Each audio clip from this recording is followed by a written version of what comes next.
The last day of the capacity building course started with a short video film of the activities carried out on 3rd December 2018.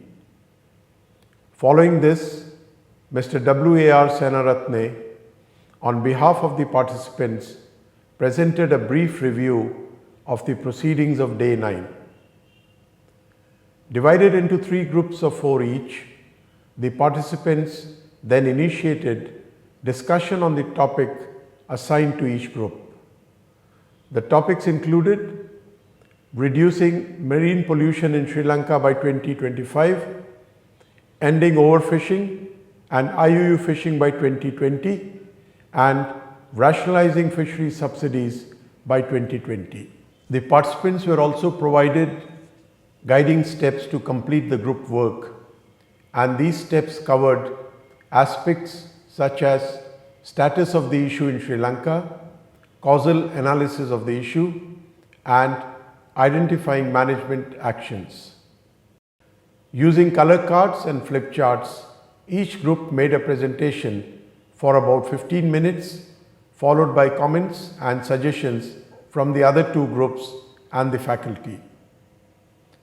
This exercise enabled the participants to connect the various sessions which they attended in the last 9 days of the course.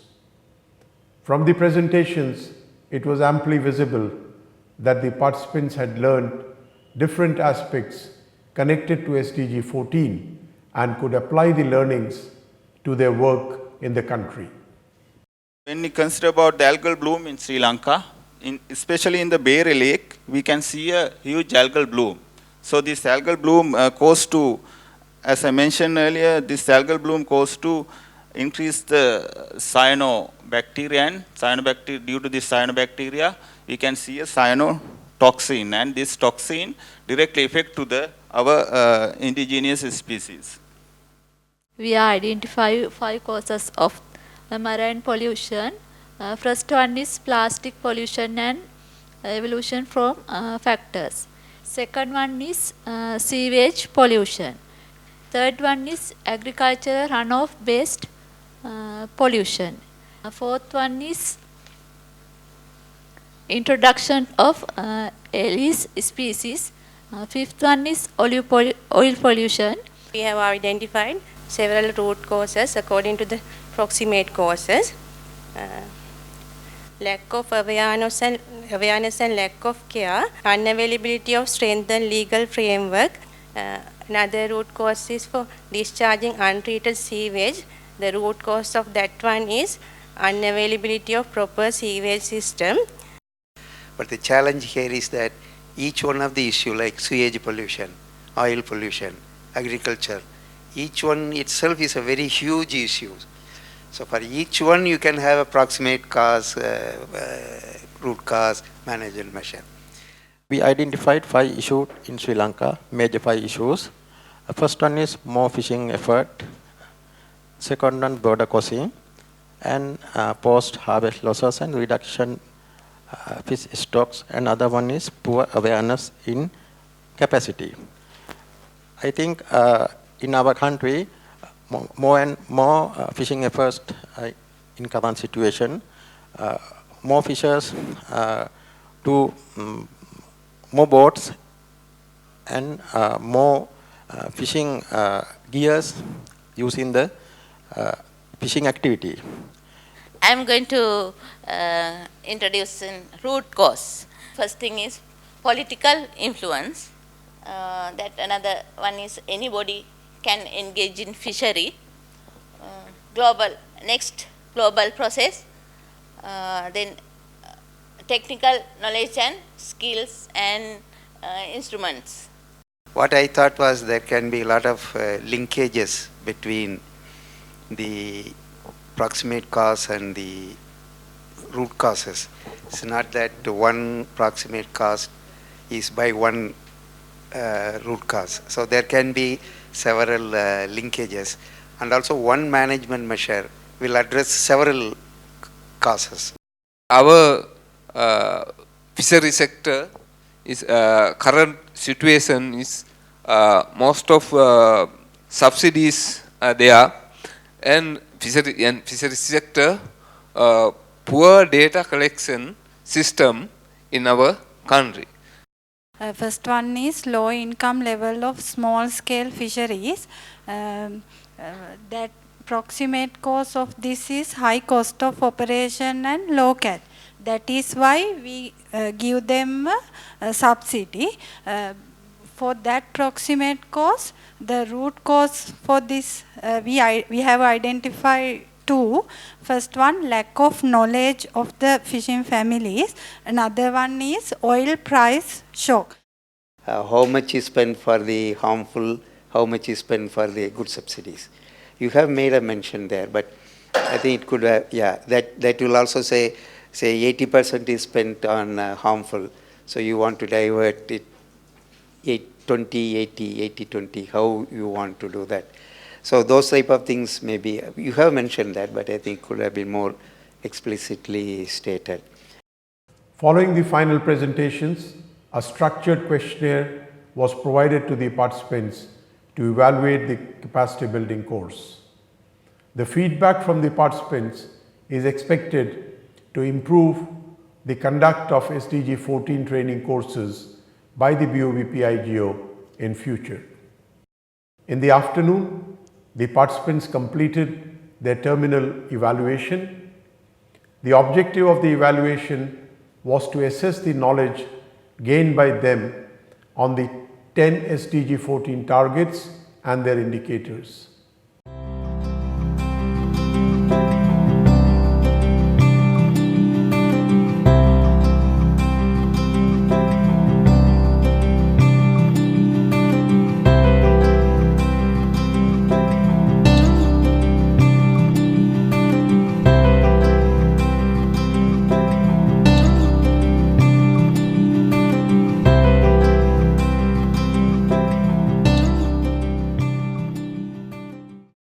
So we have some statistics on what you did the last 10 days.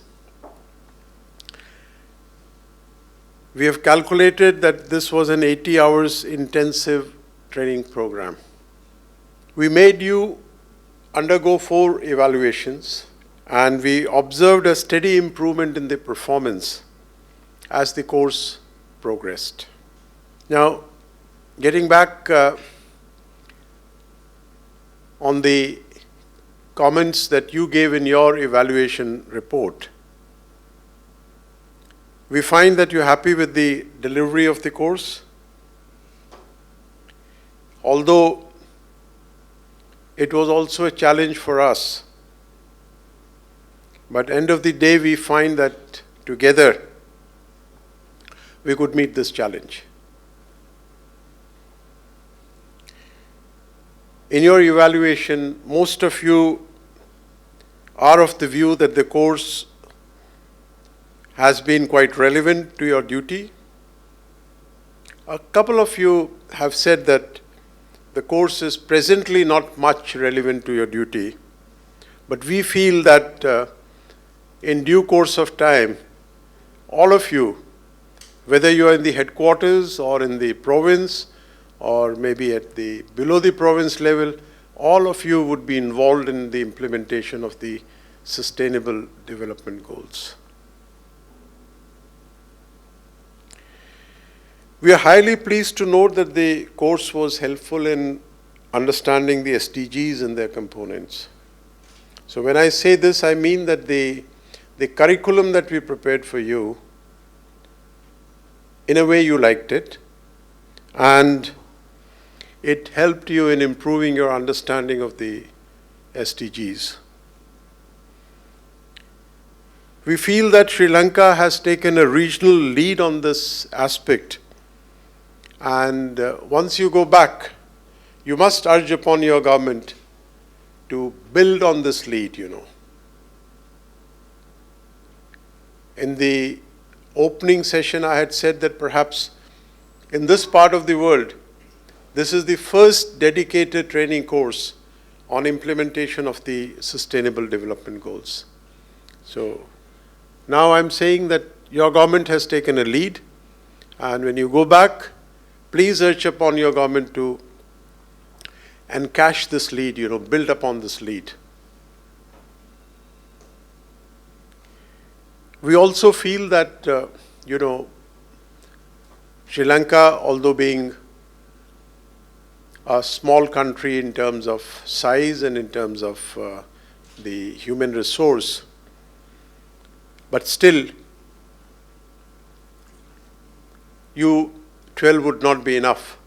So we need a critical mass of officers in Sri Lanka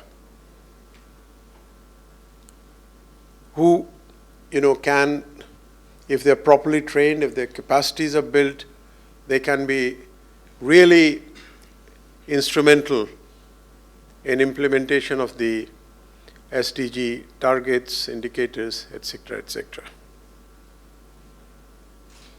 We are also happy to note that most of you in your evaluation have said that you would like to recommend this course to your ministry and to the Department of Fisheries. Many of you in your evaluation mentioned that the course did not have enough field activities. In fact, when we proposed the course for 10 days, the ministry at the first instance came back to us saying that, 10 days seems to be too much. So we had to impress upon them that, there is a lot of work, and we would be walking through a group of officers for whom the SDG goals would be absolutely new. Then they finally agreed. But maybe once we send back your evaluation, and when you go back to your ministry, and you also in your feedback tell the government that the course needs to be of a higher duration. Some of you said 21 days, but I think they also included the shopping days in that. So 21 days is too much. But I feel 15 days should be good enough, to involve a couple of more field activities, and then a good, a nicely balanced session of tutorials and, group activities and all that stuff. So based on your performance, the evaluations that we undertook, or rather you undertook, and based on your feedback report, a composite report would be sent to the ministry for their consideration. As we said in the beginning that gradually we are eliminating the complete use of plastics and also the electronic junk. So we are not going to provide you any pen drives or sticks. All the documents that have been given to you during the course of this 10 days training course, we will send you through a Google link. And keep in touch with us. So Facebook is a good medium to keep in touch. You will also keep knowing what's happening in the Bay of Bengal program. I would like to thank all of you for the excellent cooperation during the last 10 days. I think we had a good friendship among us, and new introductions and new friendship, and I think this will continue. It was a great learning experience personally for me, and thank you for all your cooperation. As we are discussing during your final presentation, keep the things simple, and I told Amal the mantra, so you can share it with them, maybe in Sinhala. Well, it was a pleasure to meet you all. It's very nice to interact with you briefly for a short time. So on behalf of my colleagues from overseas, thank you for your participation and all your hard work. I think that this particular term, capacity building, is very important. And I hope that you appreciate it too, that we are, no matter how much we learn, there's always more to learn. And it's the application of that learning when you go home that is so important. So I hope you will take away all the lessons that you've learned from here, and that you will remember economic rent and wealth in the future, generate lots of it, and use lots of it in your country in the future. The closing session of the capacity building course witnessed concluding remarks by the participants. The participants also received a certificate of completion of the capacity building course.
With this, the course concluded and the participants returned to Colombo.